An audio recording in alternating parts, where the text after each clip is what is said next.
operations and outages. We're talking about CIA, FBI, law enforcement agencies basically doing their job, trying to do their job to get the data for criminal investigations.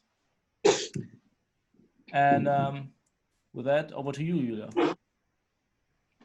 Yeah, so the first fun fact is we're German and we do beer, but not fun, so don't expect too much. حلو طبعا مو زي كذا. Is someone still وشكله حلو. not muted? عشان أحطه زي كذا في السوشيال ميديا. بابا زي هذا مو حلو. بواحد حلو. يعني example. Okay. Our friends. تيجي تسوي زي أنت تيجي تسوي. Okay, I'm just trying to continue. So, yeah. All right. Okay, so the German Constitutional Court actually put a lot of safeguards in place for limiting law enforcement from basically trying to do their job and conduct government hacking. So in 2016, the government agencies finally were done with their first kind of own hacking software that they could use to get all the data of the criminals. But because of the restrictions of the Constitutional Court, they ended up with a government hacking software, a Trojan malware, that could only record Skype conversations and only on Windows platforms. So there's millions of euros and dollars went into a malware that could do one thing, record Skype conversations. That's all, not more, nothing more. Fun fact number 3 is the self-programmed remote forensic software built by the Federal Office for Criminal Investigation to infiltrate was so bad that the National Cybersecurity Agency, which is actually working to defend against any such software, had to support, write the code and secure the software, the servers. The support was supposed to be kept under the radar as the image could be damaged, and obviously what happened, everyone found out, and now there's those trust issues between companies and civil society and the Cybersecurity Agency, which is supposed to defend against everything. So not so helpful. Fun fact number 4. In 2017, the German government actually set up its own entire agency, which was dedicated only to buy and research and program tools for hacking and big data analysis and stuff. And they are supposed to give those tools to other law enforcement agencies and security agencies in Germany. Problem is, they so far have not succeeded in developing, buying, or doing anything remotely useful as of terms for hacking tools for other police agencies and security agencies, which is why the security agencies are not very happy with all the resources that went into that agency since 2017, because it has delivered zilch, nothing, nada. But then again, on the plus side, after 2 years, so in 2019, it was finally operational. Only took 2 years to make it operational. And by the way, it has like only 100 staff. It took them 2 years to hire 100, 120 staff. So another fun fact, in 2014, Germany's Federal Office for Criminal Investigation hacked the secure Telegram messengers accounts of 8 persons. The users of these accounts were suspects in ongoing criminal investigations against extremist right-wing groups. The hack allowed them to access the entire history of the non-encrypted chats, including media files connected to the accounts, as well as new messages in real time. The hack used a mixture of features and flaws in the messenger and account design, and it was a whole lot of work to get there, involved also the telecommunication provider. And then the data that was obtained in the hack, together with other pieces of evidence, was then presented in the court, that eventually convicted the suspects in spring 2017. But there was additional human intelligence information from the domestic intelligence services, as well as compelling evidence obtained through conventional wiretapping. So the latter actually led to the evidence that was then the basis for the indictment. So the whole thing was probably redundant. Fun fact number 6. So we're now having a couple of laws on the table in Germany. And if all those laws pass through the parliament in autumn this year, which hopefully they don't, they will enable security agencies to mandate telecommunication providers, internet service providers, and over-the-top services such as WhatsApp, that's how they're defined, to deliver malware directly to the users. So you're gonna get poisoned WhatsApp updates specifically only created for you with a nice backdoor. And even better, because they can involve the internet service providers and they're working together with our beautiful Finfisher company in Munich, they can actually set up proxies that automatically deliver that malware whenever the users go to a certain website and conduct a beautiful man-in-the-middle malware delivery. We are so excited about that. So fun fact number 7, it has never really been evaluated whether government hacking led to any real successes in lowering or preventing crimes. Nevertheless, there are state level legislations and federal legislations are still being proposed that eventually all security agencies should just do it. Fun fact number 8. Right, the current status quo is that every government agency in Germany can do with vulnerabilities whatever they want. They don't have to give it to the cybersecurity agency. They don't have to give it to the vendor. They don't have to give it to anyone. They can do whatever they want. Sometimes they can just keep it in the basement or in the safe, locked up, and not talk about it for years. But the funny thing is, no one wants to change that. There's processes that we've been talking about for 3 years right now, which we want to establish, also based on the American Vulnerabilities Equities process.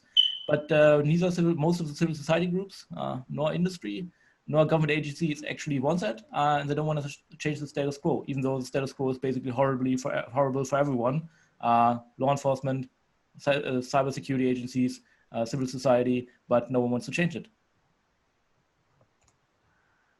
So fact number 9, even though the focus of those legislations that we've been mentioning are more focused on domestic and national security, the cybersecurity policies and strategies that are being communicated are actually super defense oriented, aiming to achieve IT security and resilience for society and businesses.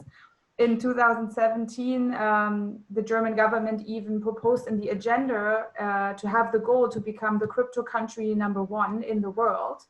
So the German government doesn't seem to understand that government hacking does not necessarily increase IT security, or in general, they should maybe learn more about their cyber stuff and differentiate a little bit more. So if you now think like we're really disorganized and nothing is working in Germany and government hacking is kind of a mess here, you're right. But as we are very German, of course, we have a great structure and a perfect organization when it comes to cybersecurity. So Julia and I spent the last hour to draw you a little picture of how the German cybersecurity architecture looks like. And that's how it looks like. So on the top, in the blue, you see the European level institutions, which are connected to the gray level, which are the federal institutions, which are connected to the purple ones, which is the state level institutions. We haven't come down to the local level yet because we were running out of time, but that's gonna be most probably next. So if ever you think cybersecurity in Germany is not working, yeah, that might have something to do with that.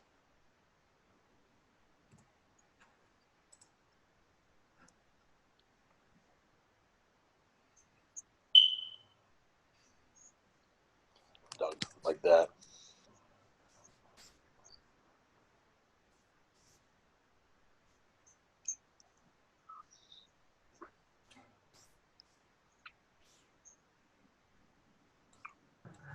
Can you guys hear the cyber or not?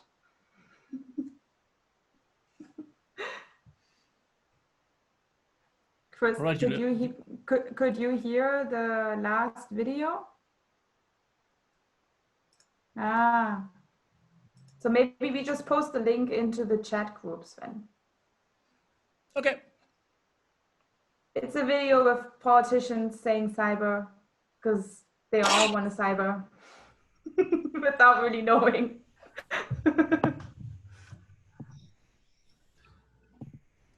So does anyone have any questions for Julia and Sven? You'll have to unmute yourselves to ask.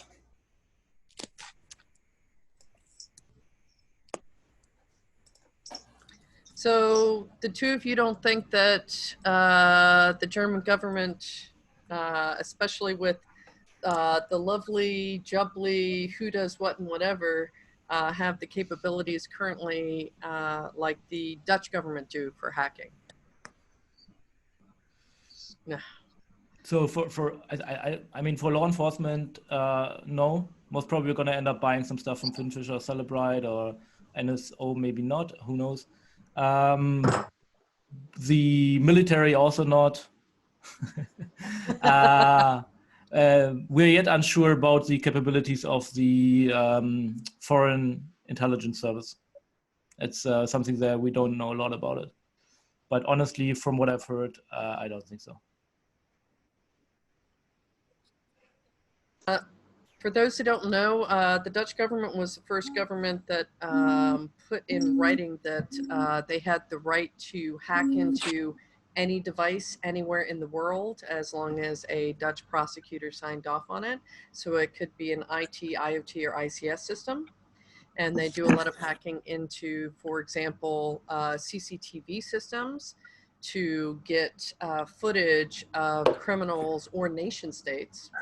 The absolute proof of them hacking into various government systems.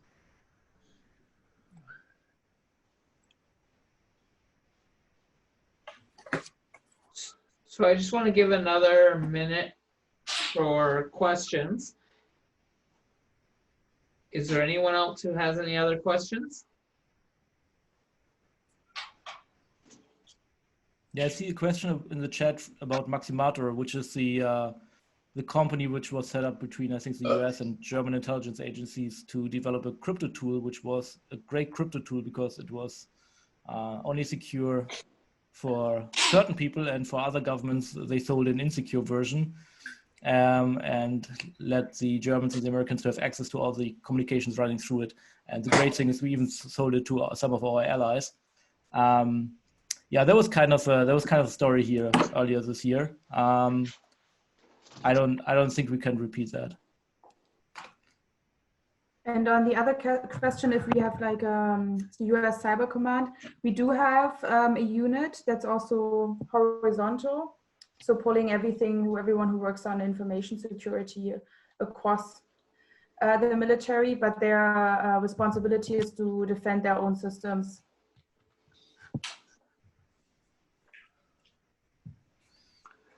Yeah, and then maybe Sven, correct me if I'm wrong, but I think technically or theoretically, if Parliament signs off, if they are going into war, then with any country, and if they're sent there, then they could use offensive tools there as well. But I don't know of any concrete cases. Yeah, so you need a parliamentary mandate for military operations. Afghanistan was one thing. That's the only thing we know, that in Afghanistan, the German military cyber operation unit took down some cell phone provider, or telecommunication provider. But that's the only thing we know.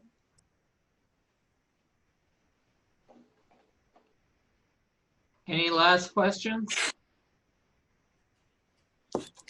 Okay, I'd like to, everyone who has their camera on or microphone unlocked, give a big hand of applause to Julia and Sven.